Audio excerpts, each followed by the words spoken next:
Hello everyone, it's me, Aaron, Professor Thorgy, and wow, is this a big day for this channel. Today is October 1st, and that marks the 2nd year anniversary of this channel.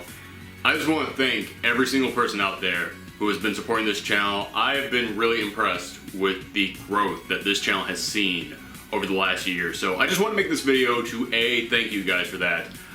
B, to explain what's been going on with me recently, because if you'll notice, over the past month, I've been putting out fewer videos than normal. There's a reason for that, and Hoo Boy is an interesting story, so I just wanted to tell you guys about that. And lastly, I want to tell you guys about what we have planned coming up for the future of this channel. Basically, what I plan on doing over the next year. What's my goal to reach by this time next year? So let's just begin. As I said, things have been a little bit crazy over here at the Thorgy compound. If you guys don't want to hear this long story about everything that's gone down with me recently and the reason why it's been delaying so many of my videos, just go ahead and click right here. It'll jump right to when I'm done talking about, and right when I start telling you guys what I have planned coming up for the next month, for the next 6 months, for the next year. So just go ahead and click there. Okay, so about a month ago, maybe even more than that, I received the lease renewal for my apartment. Now, for anybody who's been watching my channel for a while, you remember last year, the process of moving into this apartment was so maddening and horrifying, I had to make a video talking about it. If you haven't seen that video, it is quite a tale. I will put a link to it right there. But the process of renewing the lease for this apartment has been equally as upsetting. What happened is that this apartment that I'm living in, I'm actually getting a pretty good deal on it because it was basically completely destroyed when I moved in, so they had to completely change and refurbish everything in here. And because of that, I got basically a brand new apartment for a really low rate, and that's awesome.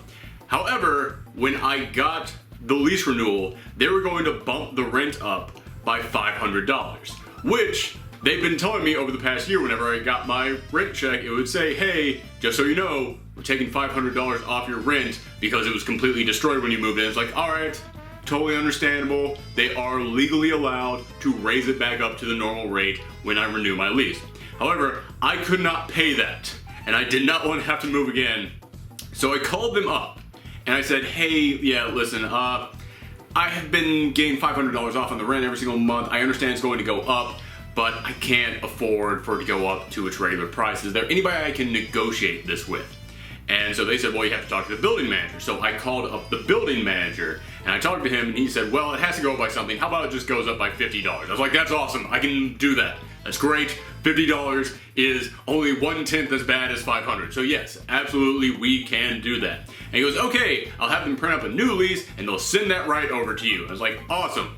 So I waited and I waited and I waited and went, you know, it's probably coming with the next rent check, so I'll just wait for that. Next rent check came, no new lease. So I called them up and I said, hey, yeah, so I spoke to the building manager. He said he was gonna get a new lease going. I never actually got that. This was like 3 weeks ago. I was just wondering what the deal with that was, and they went, who told you to talk to the building manager? I went, you did. You're the only person in that office with this thick Long Island accent. I know for a fact you're the person who told me you have to talk to the building manager. And she goes, oh, that's not who you're supposed to talk to. He has no control over what your rent is. So in other words, I spent this last month just waiting around, delayed renewing my lease for nothing, and nothing's been resolved. And she goes, all right, well, what apartment do you live in? Okay, let me look this up. Oh, according to our system, your rent actually isn't going up by anything. So it's going to remain exactly what it is now. So just go ahead and sign the lease as it is and send it back. And I was like, that's not how this works. I have been in the apartment hunting game long enough to know you never sign a legally binding contract that says you will pay this amount when someone tells you off the record under the table, no, you're actually gonna be paying this amount. No. This is a legally binding contract. If this has to go to court, you win because I signed that contract. I'm not doing that. You send me a new lease with that correct information in there that says my rent is not going to change. So eventually, she sends me the exact same lease that I had right there in my hands, except they crossed out the higher amount and wrote the old amount in there with little initials on it, which isn't very professional looking, but it had initials So in court, that would hold up. So like, all right, fine, I'm going to sign this. One problem. It also says on here that I didn't pay my security deposit. And she goes, yeah, we have no record of you paying your security deposit. And I went, I save everything. Everything.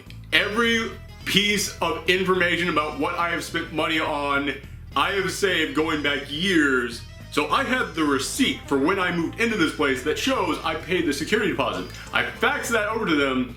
They looked at it and said, okay, I'll call you back in an hour. 3 hours pass, no word. I called them a couple times and finally I get someone and they go, okay, yeah, we're talking to your broker. We'll have something for you by Monday.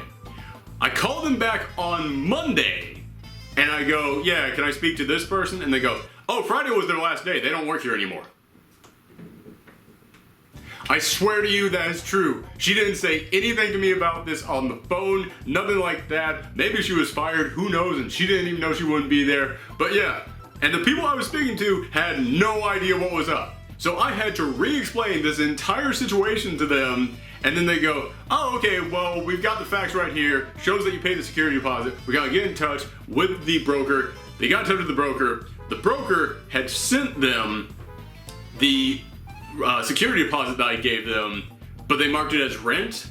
So they say I've had a prepaid month of rent in advance for the past year. But here's the thing, why is it that whenever I get my rent check, it never actually said on there, oh, by the way, you don't have to pay anything this month because you already paid in advance. Yeah, they were lying. They had not found that security deposit. However, they did tell me, yeah, okay, you got the information that says you paid the security deposit, so you paid it. You don't have to do that. Just sign the paperwork, send it back to us with a letter that says you paid the security deposit, everything's fine. So that was taken care of. However, at the same time, while all this was going on, while I was having this entire catastrophe with renewing my lease, about a week into that month-long extravaganza, I got a call from my bank. And my bank told me, hey, we're just letting you know, the IRS just took all the money out of your account. Yeah, that came as a surprise to me. So I called up the person in charge of this case with the IRS and they tell me, yeah, you didn't pay your taxes last year. I assure you, I did indeed pay my taxes. But here's why that's such a big deal, is because last year, my dad owned a farm. It's been a farm that's been in my family for generations, and he finally decided to sell it. It was a very big deal for my family, and I actually owned a couple acres of that farm. And so when he sold the farm off, I got a little bit of money from it. You know, not a whole lot, but you know, a little tiny chunk. But of course I had to pay taxes on it. Now the IRS claims they can't find the money that I gave them, so they just took all the remaining money out of my bank account. And when I went into work the next day, my boss tells me, yeah, the IRS contacted us. Apparently you owe them money, so you're only going to make half as much money over the next couple months until this is all resolved, because the other half is going to the IRS. Again, I would like to remind everyone, I did indeed pay my taxes and I have all the documents that prove it. So I got in contact with the accountant who was in charge of us selling this farm. And he goes, yeah, you definitely paid that. We all saw you pay it.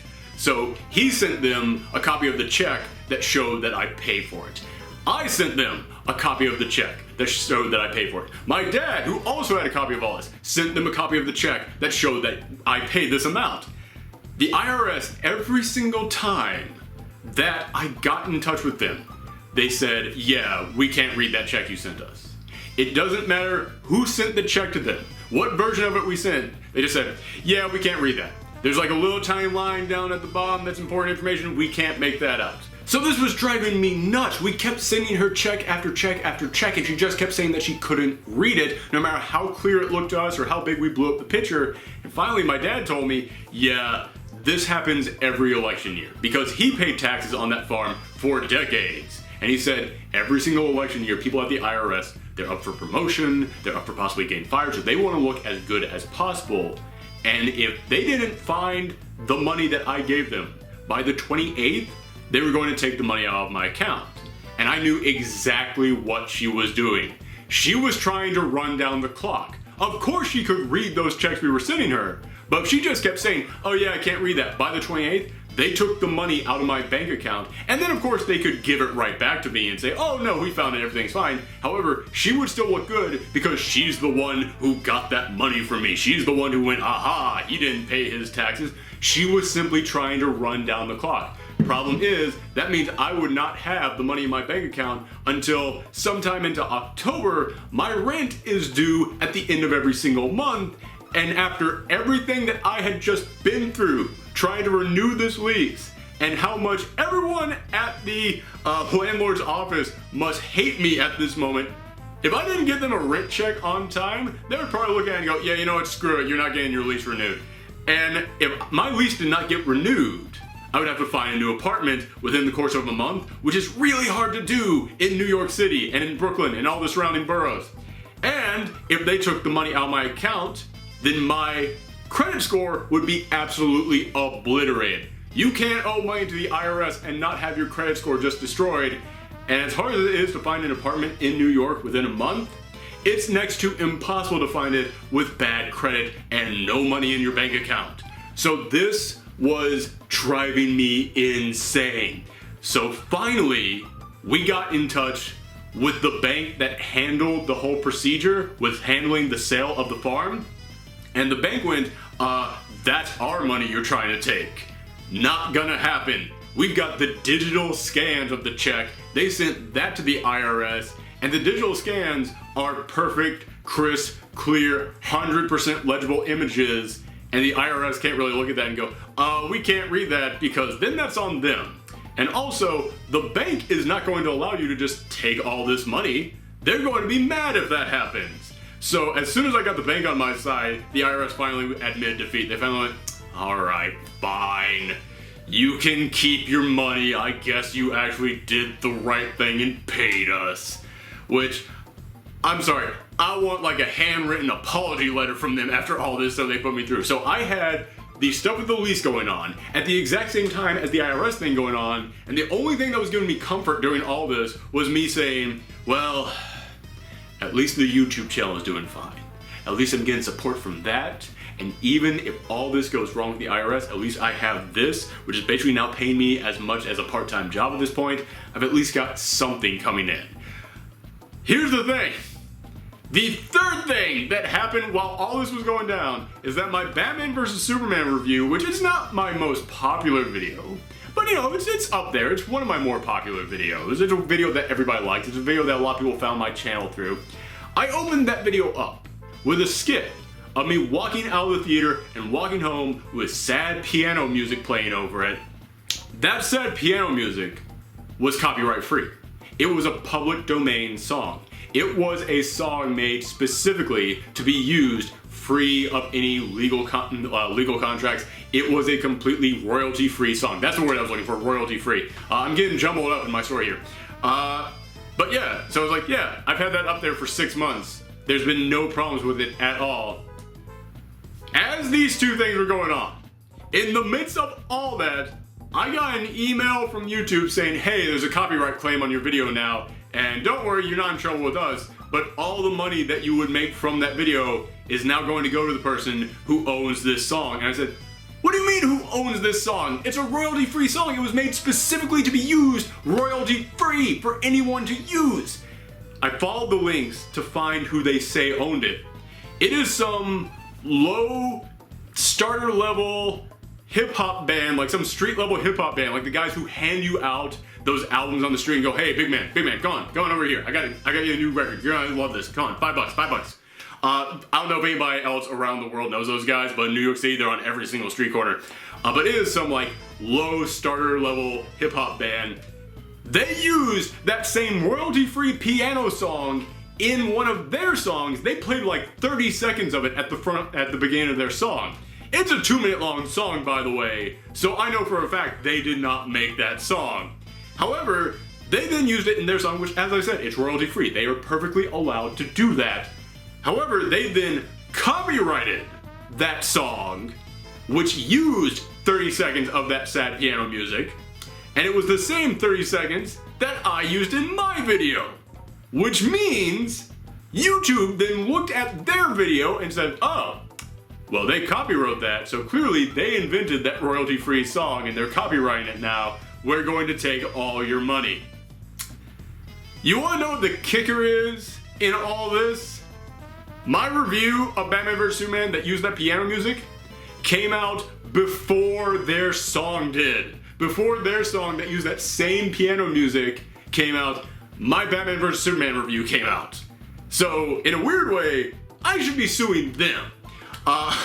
So yeah, that's all the craziness that's been happening. I submitted my first ever copyright dispute with YouTube. The problem with that is, though, that when you do that, it doesn't go to YouTube. Like, I can explain the situation in a way that anybody could understand. However, no one at YouTube looks at that. The copyright dispute then goes to the copyright holder, who is the person who, even though they did not make that song, they're still getting all the money from my video without having to do anything at all. So they're just sitting back, and then this email comes in that says, hey, could you please remove this copyright dispute from this guy because he says that he did not take this music from you? What are the odds that they are actually going to go, yeah, you know what, I don't feel like making free money off this anymore. Yeah, this guy's in the right. So yeah, I've been sitting back wondering what's going to happen with that, but the thing is, the one bright spot in all this is that if they do not reply within 30 days, I win by default. It's been like 23 days at this point, so I got like a week left before I automatically win this and get all my money back. But as I said, it's only with that one video, and it's not even like one of my most popular videos. It's just one of those things that's like, in the midst of all this, the YouTube channel was like the one bright shining hope, because it was actually being somewhat of a success. And then that just came along, it's like, you gotta be kidding me.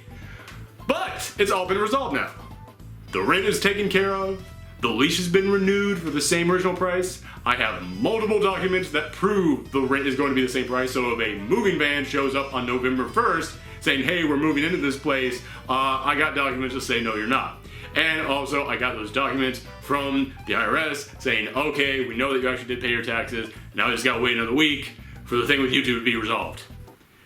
So how have you guys been? So yeah, as you can tell, things have been a little crazy here at the Thorgy compound over the last month, and that's why I haven't gotten nearly as many videos out. It's not that I'm quitting YouTube or I'm getting lazy and I'm going, I've already succeeded, I don't need to do as many videos. No, I just haven't had time to do as many because, you know, life. Yeah, those things were way more important than me getting the videos out, so sorry everyone. But now that they've been resolved, I'm going to go back to my regular schedule in which I try to get a comic class, a game room, and a review out every single week. I don't know if I'm going to be able to do that right away, but over the next couple of weeks I am going to be able to focus a lot more on this channel because, as I mentioned, this channel is now doing so well that I actually can consider it a part-time job. I actually am making not enough to, you know, pay my rent, but enough for me to pay for utilities, enough for me to pay for some groceries, enough for me to like go out and just have some fun every now and again. So yeah, this channel actually is doing pretty well. So I am going to take a big gamble, and about halfway through this month, I am actually going to go down to being part-time at my regular job so I can spend about twice as much time every single week focusing on this channel. I really want to keep focusing on making this channel as good as it possibly can be. I know that a lot of you guys out there have told me that I need to make less videos in which I just stand up here in front of the camera, just kind of improv what I want to say, and more of the professional videos that are just all voiceover and images flying up there on the screen. And I completely agree with you. Those videos are definitely way better looking. Those videos definitely drawing way more people. I get way more subscribers and way more views and way more whatever's likes, that was the word I was looking for, from those types of videos. However, they just take way longer to make.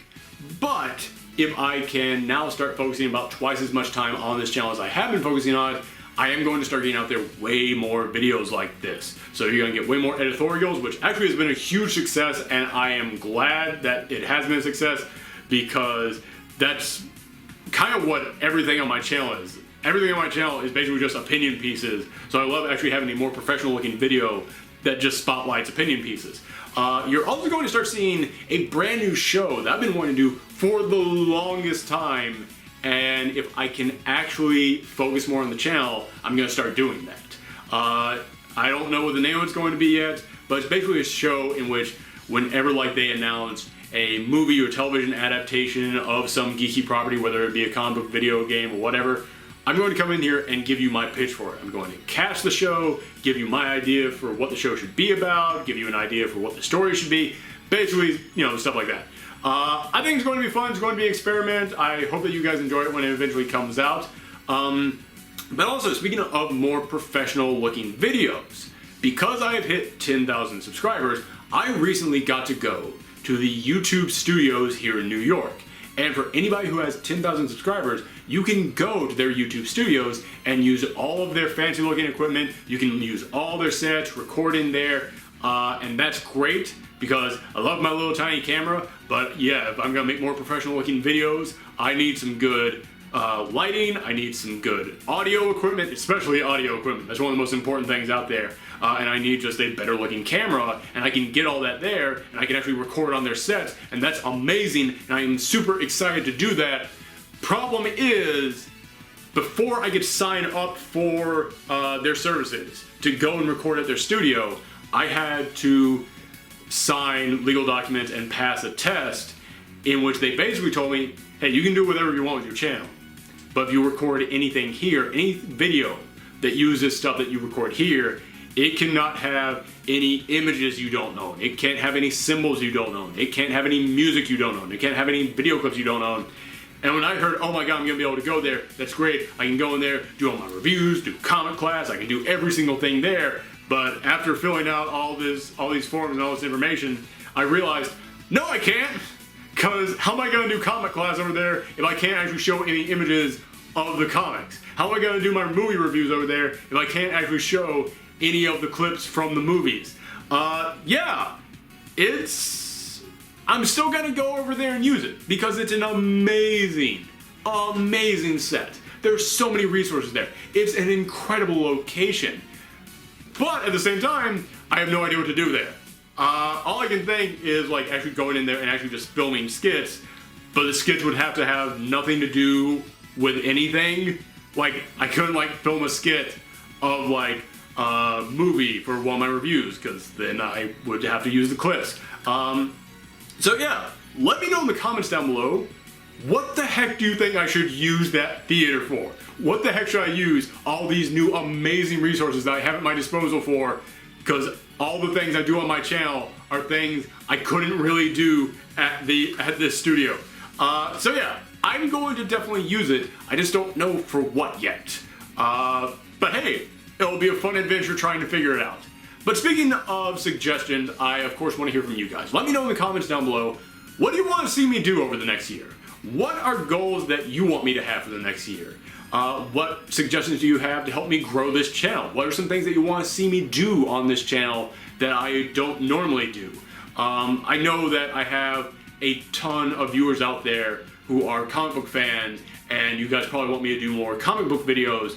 I just want to go ahead and let you guys know, I assure you, I'm doing about all the comic book videos I can every single week. I can't tell you how many times I've had a comic class coming up, and I was like, I have no idea what today's episode is going to be about. There have been many episodes in which I decided, like, the day I recorded what I was going to record about, because I was like, nothing really happened this week. I don't know what to talk about in today's episode. So, yeah, I don't really know if, hey, do more comic book videos is necessarily like the best piece of advice. Also because, listen man, this whole channel is dedicated to everything from the world of geekery. I understand that my comic book videos are easily my most popular stuff, and that is why I'm going to make sure every single week I have at least one comic book video going up. But hey man, I love movies, I love video games. I'm going to make sure to talk about those things. I mean, I'm a huge fan of Persona and Pokemon, and when I made videos talking about those, that's where a huge chunk of my first subscribers came from. I remember my comic book videos got like no views when I started this thing up because everybody was just here for me talking about Persona and Pokemon, and of course they both have brand new games coming up. No way am I not going to talk about them more when those games eventually come out. So I'm just trying to say I'm still going to continue to focus on everything from the world of geekery. I'm going to focus on everything from geek culture on this channel. So with that in mind, what kind of shows do you want to see me do? What kind of things do you want to hear me talk about on this channel? And are there any new shows you'd like to see me do? Anything else that you want to see me cover that I haven't been covering? Basically, just any suggestions that you might have, let me know those in the comments down below. As always, I just want to say thank you guys for all your support. Thank you for all your help over the last year. I remember where we were last year, and I was like, oh man, I don't know if I'm gonna be able to hit like 5,000 or even 10,000 by this time next year, and we just hit like 11,000. So we're doing pretty darn well. And also, you guys are just some of the nicest fans out there. I know I'm kind of rambling at this point, but I've got a lot of emotions. I just want to get them all out. Like, I've met many of you in my store. Many of you have come into my store, and you've always been like super excited to see me. And it's like, that just blows my mind. I cannot believe that people out there who I have never even met have become a fan of something that I do to the point where they actually want to meet me. In fact, I should also point out that New York Comic Con is coming up, and a lot of you have been contacting me saying, hey, are you going to be at New York Comic Con? I'd love to meet you. Kind of. Remember, I work in a comic book store in New York. We are crazy busy during Comic Con, so yes, I will be going to Comic Con. However, I don't know when, I don't know what free time I'm going to have, so if I see you at Comic Con, that'll be great. I will definitely stop, I'll say hi, feel free to come up to me and talk to me at Comic Con. Although if I'm in a rush to get back to work, just understand that I might have to run out there. But yeah, I will gladly talk to any of you guys if you happen to see me at a convention. Just realize I don't know what my schedule is going to be like. It's going to be pretty crazy during that time. But again, thank you guys very much. You all mean so much to me and all the support you give. I don't even know what to say anymore. I'm burnt out from this video. But thank you guys so much. And make sure that you stick around for the next year. I hope it will be even better than the last. Thanks everyone. Bye.